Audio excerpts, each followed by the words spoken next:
Hello and welcome to Real Conversations at the Bar. My name is Olabisi Akande. I'm called the Inspirer, as you should know by now. And at the bar, we have real, authentic conversations around relationships, around equipping and empowering others, around attitude, and around the subject of leadership. And the intention is to help you and I grow personally, purposefully, so that we can lead meaningfully. Like I always say, everyone deserves to be led well. So pull up a seat and let's begin our conversation for today.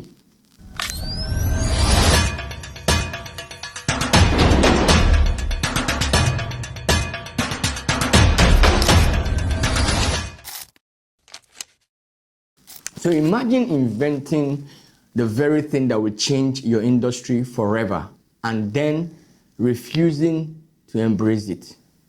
That's the very story of a one-time market leader in the photography industry. You see, they saw the future first because one of the engineers invented something really germane, something really good. But they chose to cling to the comfort of yesterday because they were market leaders. See, while others evolved, they kept protecting their past. Eventually, the market, as it always would, moved on, but they were no longer in the picture. I'm sure you are guessing who by now. See, the lesson, however, is simple, but it's sobering. Success today does not guarantee relevance tomorrow. We live today in an even more fascinating era than the world of that time. See, it's so fascinating that things are changing. I call it the most fascinating period in human history.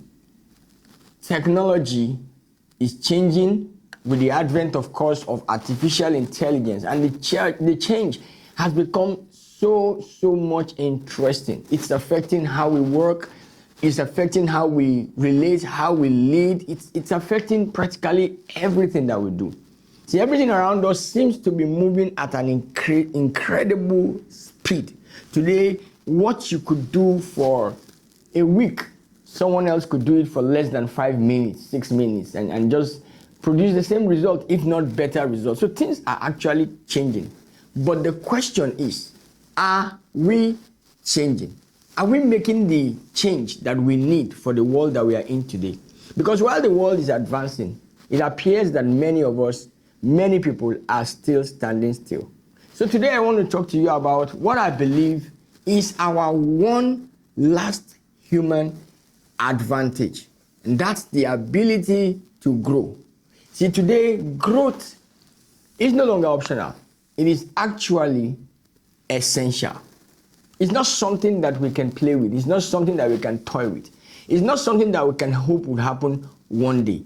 Somebody said growth is the only guarantee that tomorrow is going to be great.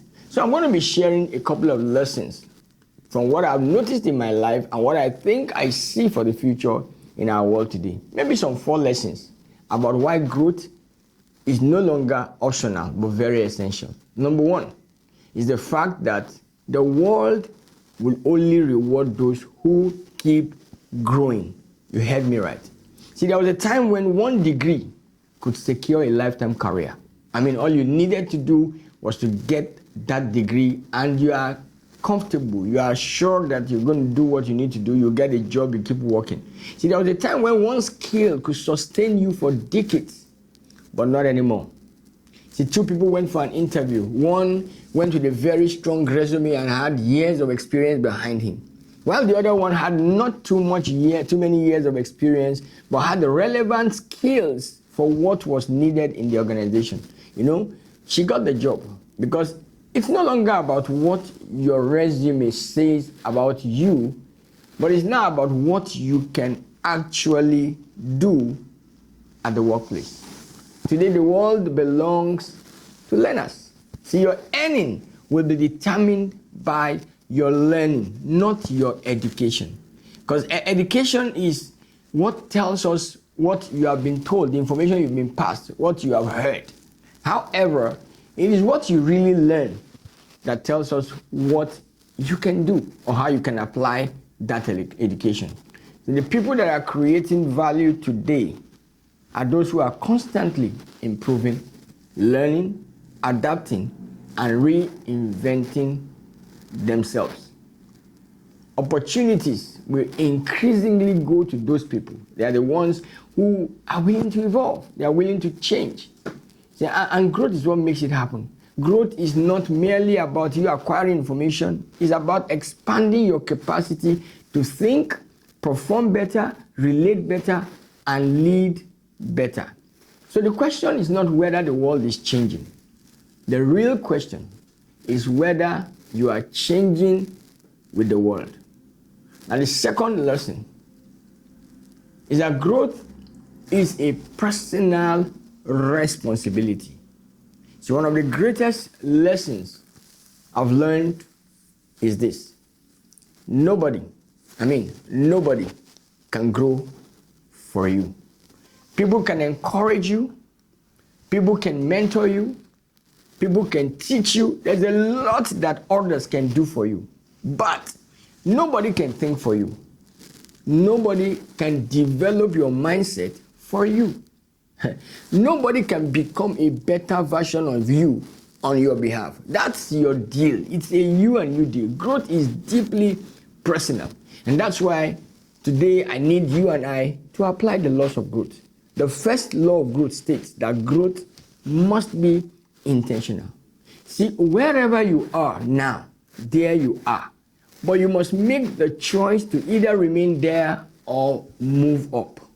And that requires your being intentional. Knowing where you are, where you should be, and what you need to do to get there. See, I shared in one of my podcasts that I became an accidental leader because I was given a place or a position of leadership, as it were, and nobody was assigned to follow me. So when I asked my leader, then he said, go find them. So I knew that where I was zero. I was at a level when I couldn't lead nobody because I didn't know how. But I knew where I wanted to be. I wanted to be a leader who had a followership. I wanted to be a leader with influence. Because the truth is that if you are leading and no one is following you, then you must be taking your work.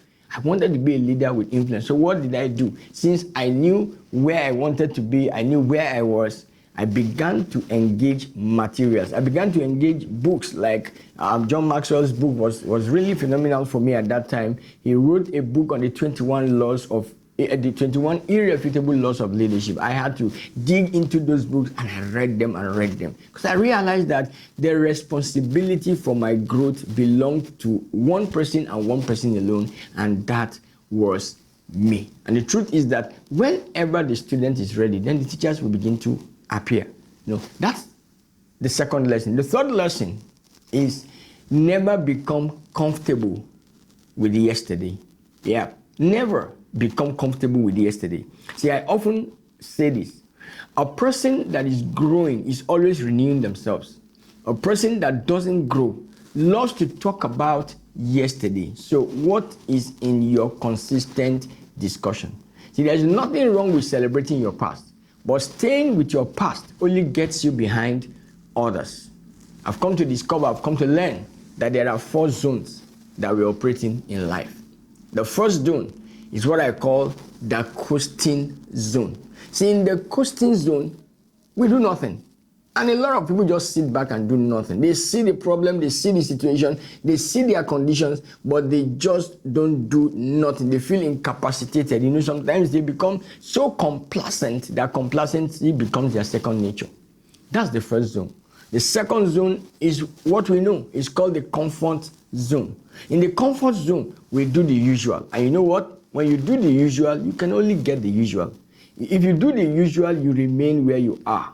If you do the usual, you just stand on the same spot where you have always been standing before.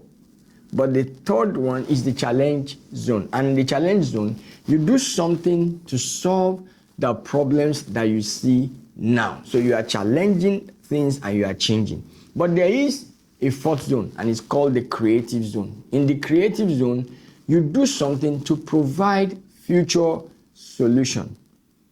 You are working for tomorrow. And that's where I think we should be. See, growth means you are continually becoming. Never become imprisoned by yesterday's victory. So keep learning, keep stretching, keep becoming. A wise man once said, if you are proud of what you did 5 years ago, it's because you are not growing. The fourth lesson is that transformation begins on the inside. See, many people want external change. They want better finances, and I'm sure you and I do. We want better opportunities. We want better relationship. We want better leadership outcomes. But transformation always begins internally. There's a book called As a Man Thinketh by a great man called James Allen, and he shares something that I find very profound, a very, very great thought. He says, men are anxious to improve their circumstances, but are unwilling to improve themselves. They therefore remain bound. See, people want better outcomes. People want bigger opportunities. People want different circumstances from what they see every day. But growth demands something deeper. It requires us to change ourselves. And until we do, we remain bound by the very limitations we hope to escape. Your life cannot consistently rise above your mindset. Improved thinking will always produce improved choices. Improved choices will always produce improved habits. And improved habits will always produce improved outcomes, improved results. The transformation you seek on the outside often begins with a decision to become different on the inside. Truth is, everything changes when you begin to change. So, as I close this session or this episode, I want to leave you with some practical challenge, what I call the bar challenge. And I'll do that probably in every session that we have, every episode that we have. I want to leave you with 3 questions. The first question is, where have I stopped growing? Where have I stopped growing? Second question, what version of myself do I need to leave behind? Oh yeah, that version may be good, but do I need to leave it behind? And the third one is, what one step can I take this week towards becoming better? See, because growth is not an event. I'd like you to look at these 3 questions and work with them. Growth is a lifestyle. It's not something that happens just then. It's a lifestyle. So in closing, I believe that every person has the capacity to become better. I believe that every relationship can grow healthier. I believe that today's setback can become a lesson or a blessing. Every leader can become even more effective. In a rapidly changing world like ours, there are many of us who are afraid of the impact of technology. Things like AI is going to take my job. And all that becomes what we keep saying. However, there is still one last human advantage. That's the capacity to grow. You can be more. Your greatest advantage in this time is not what you currently know, possess, or have accomplished. It is your willingness to continue growing. So keep growing, keep learning, keep becoming. My name is Olabisi Akande, and I'm called the Inspirer. And this is Real Conversations at the Bar. Until I see you next time, let's keep the conversation going. Bye for now.